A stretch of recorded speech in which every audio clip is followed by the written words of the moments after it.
ఉద్వేగాలు part 13 రచన ఉత్తమ రచయిత బిరుదు గ్రహీత శ్రీ పాండ్రంకి సుబ్రమణిగారు. జరిగిన కథ. తండ్రి త్యాగరాజు కోరికపై అతనితో కలిసి ఒక వివాహానికి హాజరవుతాడు మధుమురళి. ఆ పెళ్లికొడుకు వెళ్ళిపోవడంతో అనుకోకుండా మధుమురళి వరుడిగా మారతాడు.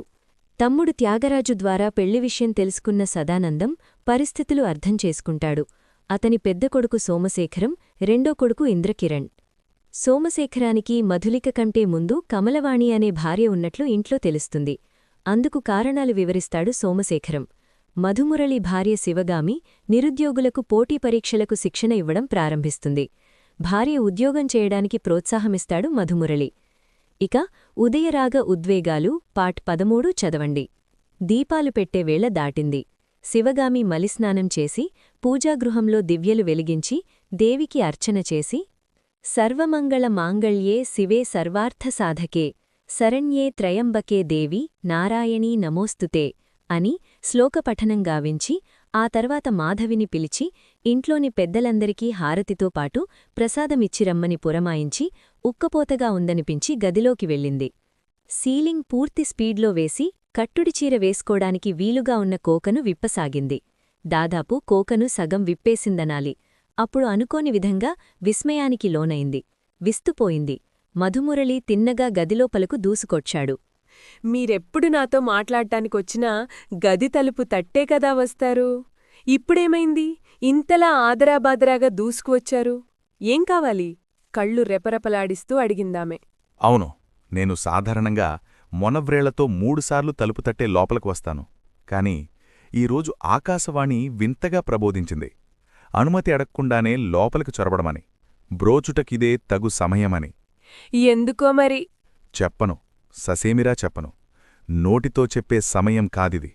ఓపిక మించిపోయిన సమయమిది అంటూ ఆమెను అమాంతం అందుకుని కౌగిట్లో వలపు సంకెళ్లతో బిగించాడు.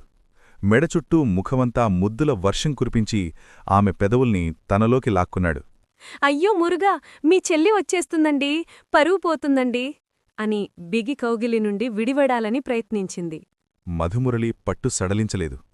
రాని, బ్రహ్మరుద్రాదులు రాని, నిన్ను విడిచిపెట్టే ప్రసక్తే లేదు. మల్లెలు, కనకాంబరాలు మరువంతో నన్ను వరుసుకుంటూ వస్తే నేను ఊరకుంటానా? ఊర్పు వహిస్తూ జపతపాలు చేసే మౌనమునిలా ఓ మూల కూర్చుంటానా? నాలో మాత్రం ఉడుకు రక్తముండదా? ప్లీజ్ ఒక్క మాట వినండి, ఆ తర్వాత మీ ఇష్టప్రకారం మీరు చేసుకోండి. చెప్పు అని కౌగిలి సడలించాడు మధుమురళి. కాంచీపురం నుండి మా వాళ్ళొస్తున్నారు. ఎందుకంటా? నన్ను ఆపడానికా? నాలో రేగుతున్న మదనోత్సవాన్ని మంచునీళ్లలో ముంచడానికా? ముమ్మాటికీ కాదు. కామాక్షమ్మ గుడి పురోహితులతో చర్చించి మంచి ముహూర్తం చూసి శాంతి ముహూర్తం సంప్రదాయసిద్ధంగా జరిపించటానికి రాబోతున్నారు. సారలు, కానుకలు అందిపచ్చుకుని మరీ వస్తున్నారు. ఇన్నాళ్లు ఊపిరి బిగబట్టి సాధించిన దీక్ష ఈ ఒక్కరోజుతో భంగపాటికి లోను చేయడమా? అంతా బూడిదలో పోసిన పన్నీరు కావడమా? సరే, అలాగే అనుకో. మరి దీనికి బదిలివ్వు. డొంక తిరుగుడుగా కాకుండా సూటిగా బదిలివ్వు. నేనిప్పుడే ఇక్కడే నిన్ను మోహపు ఆకాశపు అంచులకు తీసుకెళ్ళిపోయాననుకో. అప్పుడేం చేస్తావ్? రేప్ చేశానని అరుస్తావా? పుణ్యఘడియ రాకమునుపే స్వకార్యం ముగించేశానని శాపనార్థాలు పెడతావా? శివగామి పక్కున నవ్వింది. అతడి మెడచుట్టూ 2 చేతులూ పోనిచ్చి అంది, ఏమీ అనను. నాకిష్టం లేని దానిని చేస్తేనే కదా అరవడానికి. అతడప్పుడు పట్టుపూర్తిగా సడలించాడు. దూరంగా తొలగిపోయాడు. తొలగిపోతూ మృదుస్వరంతో అన్నాడతను, హెచ్చరిక చేసినందుకు థాంక్స్. ఇక నాదొక చిన్న మాట. చెప్పండి. ఇకపై నాకు టీలో కాఫీలో ఇవ్వడానికి నా స్టడీలోకి రాకు. మా చెల్లి ద్వారానో అమ్మ ద్వారానో పంపించు. ఇది ఉభయతారకం. మంచి ఊపులో ఉన్నట్టున్నాను. తీయటి మత్తెక్కించే నీ శరీర వాసనల్ని బాగానే ఆఘ్రాణించినట్టున్నాను. ఇక నా వల్ల కాకపోవచ్చు, ఆపుకోలేకపోవచ్చు అంటూ గది తలుపు వైపు నడిచాడు. With reason or without reason ఎడబాటు ఎక్కువవుతున్న కొద్దీ విరహవేదన హోమజ్వాలలా అంతకంతకు తీవ్రతరమవుతూనే ఉంటుంది కదా. అతడి అవస్థ గమనించి శివగామి చిలిపితనం చిందించేలా నవ్వుతూ వదులైన కోకను కట్టుకోసాగింది. ఈ సంప్రదాయ సరిహద్దుల ఫలితంగా ఏర్పడ్డ ఎడబాటు వల్ల అవస్థపడుతున్నది మధుమురళి మాత్రమేనా? తనుకూడా అదే అవస్థనెదుర్కోవడంలేదా? నిజానికి మురళి చొరవ చూపించి తనను ఆక్రమించుకోవడానికి పూనుకుంటే తన ఆపగలదా? తనకీ కాదు, ఈ ముల్లోకాలలో ఎవరికైనా ఆపతరమా? హాలులో మధులిక డైనింగ్ టేబుల్ ప్రక్కనున్న ఫ్యాన్సీ స్టాండ్ పైనున్న పూలకుండీలో వాడినవి తీసి తాజా పూలు పెట్టి ట్రిమ్ముగా విరబూసేలా కనిపించడానికి సర్దుతోంది. సాధారణంగా హాలు బయటగాని ఇంటీరియర్ గదుల్లోపలగాని పూల మొక్కల్ని ఆమె స్వయంగా చక్కబెడుతుంది. ఏ రోజు ఏ పూలు తీసిపెట్టాలో ఆమె ఎంపిక చేస్తుంది. పనావిడ కాంతమ్మకు ఆ పని అప్పజెప్పదు. పూలను ట్రిమ్ చేసి కుదురుగా ఉంచడం, ఇంటి నలుమూలిలా పరిమళం వ్యాపించేలా అలంకరించడం ఆమె మనసిలో అదొక అద్భుతమైన సృజనాత్మక కళ. తేనెచినుకులు చిందే ఆకాశగోపురంలోకి చూసినంత ఆనందం. అప్పుడు వెనుక ఎవరో వచ్చిన కదలిక గమనించిందామె. కాని ఆగలేదు, తిరిగి చూడలేదు. అడుగుల సవ్వడిను బట్టి అప్పుడక్కడకు వచ్చిందెవరో పసిగట్టగలిగింది. చిరపరిచితం ఆ సాహచర్యం. ఇప్పుడు మధురమైన పాట వినిపించింది. పలుకరాదటే చిలుక, పలుకరాదటే చిలుక, సముఖములో రాయబారమెందులకే, ఎరుగనివారమటే, మొగమెరుగనివారమటే, పలికిన నేరమటే, పలుకారగ నేరమటే, ఇరుగుపురుగువారలకి అరమరికలు తగునటే, మనసున తుణికే మమకారాలు, కనులను మెరిసే నయగారాలు, తెలుపరాదటే సూటిగా తెరలు తీసి పరిపాటిగా. పాట చివరన మధులిక సర్రున తలతిప్పింది. మిమ్మల్నెవరూ బ్రహ్మచర్యం పాటించమన్నారు? మిమ్మల్నెవరూ సరాసరి మీ స్టడీ రూంలోకి మకాం పెట్టమన్నారు? ముఖం చెల్లక, నోట మాటరాక. నేనింతవరకు ఒక్కసారి కూడా అనలేదే మీరు నాకు కీడు తలపెట్టారని. అవును, నువ్వనలేదు, అనవు కూడాను. నీవంటి శాంతిమూర్తి నాకు భార్యగా లభించడం పూర్వజన్మ సుకృతమేనేమో. దానికామె ఏదో అనుబోయేంతలో మేడమెట్లు దిగుతున్న అత్తామామల్ని చూసి చప్పున ఆగిపోయింది. అంతటి ఘనకార్యం చేసిన కొడుకుతో అలా మామూలుగా అంత త్వరగా మాటలు కలపడం వాళ్లకు నచ్చదని ఆమెకు తెలుసు. వాళ్లలా నిదానంగా నడుచుకుంటూ వచ్చేలోపల టిఫిన్ తినడం ముగించి వాష్ బేసిన్లో చేతులు కడుక్కుని మేడమెట్లవైపు నడిచాడు సోమశేఖర్. భార్యాభర్తలిద్దరూ వచ్చి బల్లముందు కూర్చోవడం గమనించిన మధులిక వేగంగా వచ్చి ఇద్దరి ముందు ప్లేట్లు పెట్టి 2 ఇడ్లీలు 1 దోశ పెట్టి విడివిడిగా 2 గిన్నెల్లో కొబ్బరిపచ్చడి పెట్టి 2 గ్లాసుల నిండా మంచినీళ్లు కూడా పెట్టి అక్కడ్నుండి కదలబోయింది. అప్పుడు ఆగమధులిక అన్న గొంతు వినిపించి నడుస్తున్నదల్లా ఆగి వెనక్కు తిరిగి చూసింది. ఉమాదేవి సూటిగా చూస్తూ అంది, చాలామంది ఆడాళ్లలో నాకు మహా చిరాకెత్తించే పిళసైన గుణాంశం ఇదే. పెదవలపైకి నవ్వురేఖల్ని తెచ్చిపెట్టుకుంటూ అదేమిటన్నట్టు అత్తయ్యవైపు చూసింది మధులిక. నందనవనం వంటి ఇంట్లోకి విస్ఫోతనమే తెచ్చాడువాడు. మాకు కొన్ని రోజులుగా కునుకు లేకుండా చేశాడువాడు. కాని నువ్వేమో వాడు మురిపెంగా అన్న చిన్నమాటకు కరిగి మురిసిపోయి వాడితో మాటలు కలుపుతున్నావు. కనీసం మాకోసమైనా కాస్తంత బెట్టైనా చూపించవద్దు. అలాగా మగాడి ముందు కొవ్వొత్తిలా కరిగిపోతావు? మధులిక నవ్వుతూ దగ్గరకు వచ్చి మరొక 2 గిన్నెల్లో సాంబారు పోసి నిదానంగా అంది. మీ అబ్బాయి బాధ్యతగల ఉద్యోగంలో ఉన్నవాడు.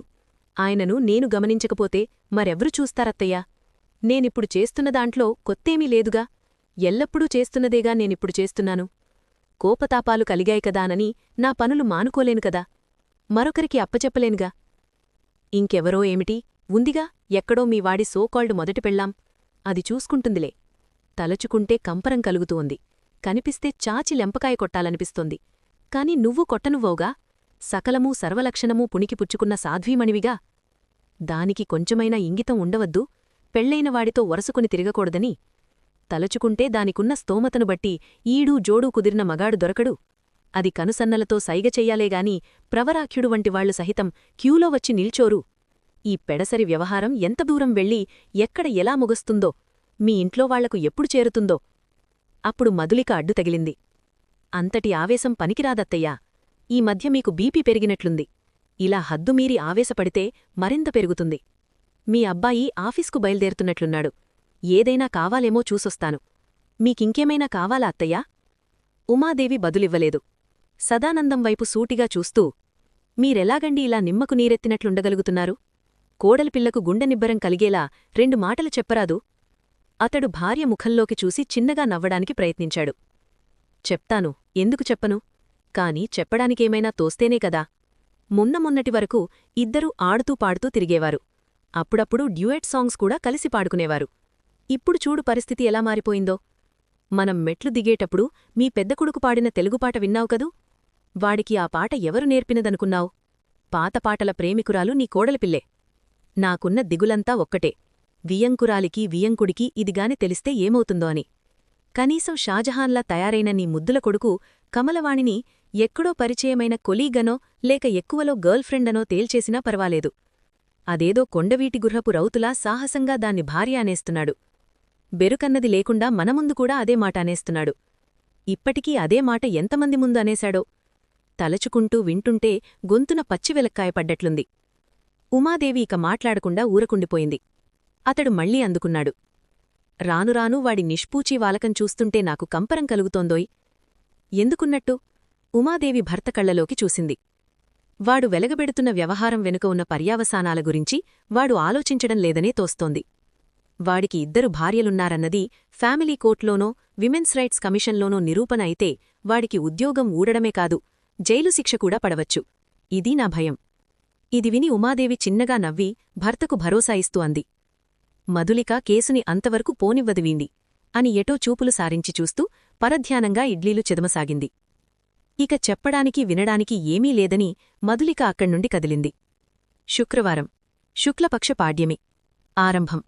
నవమి వరకు నవరాత్రుల ఆధ్యాత్మిక శోభ నగరం నలువైపులా వెల్లివిరుస్తోంది. ఉమాదేవి నవ ఉపవాసాల దీక్ష పూర్తిగా కాకపోయినా ముఖ్యమైన పుణ్యదినాలు అత్తగారితో కలిసి పరిపూర్ణమైన మనస్సుతో పాటిస్తోంది. 2 సమతౌల్యాహారం కలిసి తీసుకుంటారు.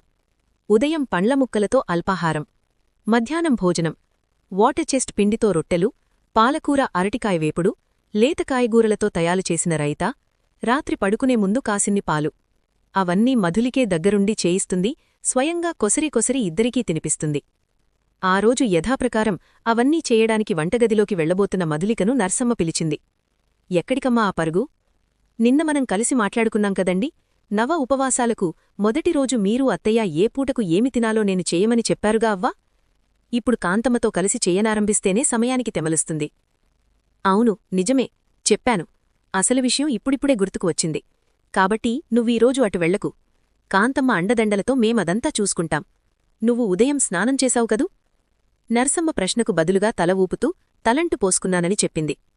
తిన్నగా వెళ్లి చీర మార్చుకొనిరా. ఎందుకు అనడక్కు. మధులిక మాట్లాడకుండా మేడమెట్లెక్కి చీర మార్చుకొని వచ్చింది. ఆమె దిగడం, సోమశేఖరం బ్రీఫ్ కేస్తో అదే ఊపున రావడం ఒకేసారి జరిగింది. ఉమాదేవి అత్తగారి ప్రక్కన కూర్చొనుగాని తల అటు తిప్పకుండా ఎటో చూపు నిలిపింది. ఒరే రాజశేఖరా, ఇలారా రాజశేఖరా. నర్సమ్మ పిలుపు అందుకుని దగ్గరకు వచ్చి చెప్పు బామ్మ అని ఎదురుగా నిల్చున్నాడు. నువ్వు ఆఫీస్కే కదూ వెళుతున్నావు? ఇదేం ప్రశ్న బామ్మ, చూస్తే తెలియడంలేదా? తెలుసులేరా తోటరామా, కారణంతోనే అడుగుతున్నాను. మహాసామ్రాజ్ఞి రాజరాజేశ్వరీదేవి అలంకారదినం. మహా గొప్పగా శోభాయమానంగా ఉంటుందిలే.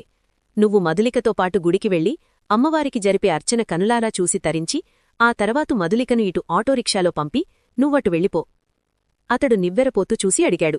ఇప్పుడా అని. అవును, ఇప్పుడే. ఆమె ఖచ్చితత్వం కూడుకున్న కంఠస్వరంతో అనేటప్పటికీ అతడికి మరుపలుకు లేకుండా మధులికకు సైగ చేస్తూ బయటకు నడిచాడు.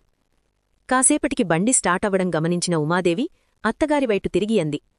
అదేమిటత్తయ్యా, మనవడ్ని మనవరాల్ని ఇంత పెందలకడే దేవి దర్శనానికి పంపిస్తున్నారు? విశేషమేమైనా ఉందా? ఎందుకులేదు, ఖచ్చితంగా ఉంది. నేనుగాని ఇటువంటి ఏర్పాటు చెయ్యకపోతే అది అక్కడి నుండి దారిలోనే అడ్డుకుని సోమశేఖరాన్ని గుడికి తీసుకుపోతుంది. ఆ అవకాశం దానికెందుకివ్వాలి? మనం ఉండగా మధులికకు ఎందుకు అన్యాయం జరగాలి? అత్తగారి మాట విని ఉమాదేవి మోమన చిరునవ్వు మెరిసింది. మనసున పన్నీటి చుక్కలు చిలికినట్లనిపించింది. కడుపున బిందెడు పాలు పోసినట్లనిపించింది. నిజమే మరి, ఎప్పటికైనే తమ్మింటి కోడలు మధులికేగా. కమలవాణి ఎంతటి చాకచల్యంతో సాధించిన గెలుపైనా అది నీటిపైన గీచిన గీతేగా. గర్భగుడి ముందు మోహావేశంలోనో భావావేశంలోనో పడి దాని మెడన పసుపుతాడు కట్టించుకుంటే సరిపోతుందేమిటి? పెద్దల సమక్షంలో పవిత్ర మంత్రోచ్చరణల శంఖానాదాలతో ఆకాశాన్ని తాకే మంగళవాయిద్యాల మధ్య మంగళసూత్ర పూజ జరిపించినప్పుడే కదా వాళ్ళిద్దరిదీ వివాహబంధమవుతుంది. విదేశీ చదువులతో అన్యదేశ పోకడలతో పరిగిన కమలవాణి ఆలోచనకు ఇదంతా అందకపోవచ్చు. కనీసం వయసులో పెద్దవాళ్లైన ఆమె కన్న తల్లిదండ్రులకు తెలవద్దు. అడపాదడపా ఇంటికి వస్తున్న మరొక పుణ్యస్త్రీ భర్తను అల్లుడిగా స్వీకరించేయడమే. ఏమో, ఇప్పటికిప్పుడు ఖరారుగా చెప్పడం కష్టంగాని తెలివిమీరిన కమలవాణి సోమశేఖరంతో మెడన పసుపుతాడు కట్టించుకుంటూ పూలమాలలు మార్చుకుంటూ అదే అదనుగా సెల్ఫీ కూడా తీయించుకుని ఫోటోకి ఫ్రేమ్ తగిలించుకుని ఇంట్లో భద్రంగా ఎక్కడైనా దాచుకునే ఉండేమో. అయినా తనను తాను కాపాడుకోవడానికి చిన్నపాటి అబద్ధం చెప్పి విద్యుదాఘాతంలా ఎదురైన క్లమ్జీ రిలేషన్షిప్ నుండి బయటపడలేని శేఖరం వంటివాడు ఈ స్పీడీ లోకంలో ఎలా నెట్టుకొస్తాడో? ఇదంతా విధివలయం కాకపోతే, చుట్టుముట్టిన గ్రహప్పాటు కాకపోతే, ఎక్కడో జబ్బునపడి ఎప్పుడూ పైలోకాలకు చేరుకుందామనుకున్న కమలవాణి ఠీవిగా తోకచుక్కలా ఎక్కడినుండి ఉడిపడి ఎక్కడనుండి ఉడిపడిందో. ఏది ఏమైనా మధులిక దీనికి తగినంత రీదిన తగుస్థాయిలో ప్రతిస్పందించడం లేదనే తోస్తోంది ఉమాదేవికి. ఇంకా ఉంది. ఉదయరాగ ఉద్వేగాలు పార్ట్ 14 త్వరలో. మరిన్ని చక్కటి కథల కోసం, కవితల కోసం, ధారావాహికల కోసం మన తెలుగు కథలు.com సందర్శించండి. Thank you.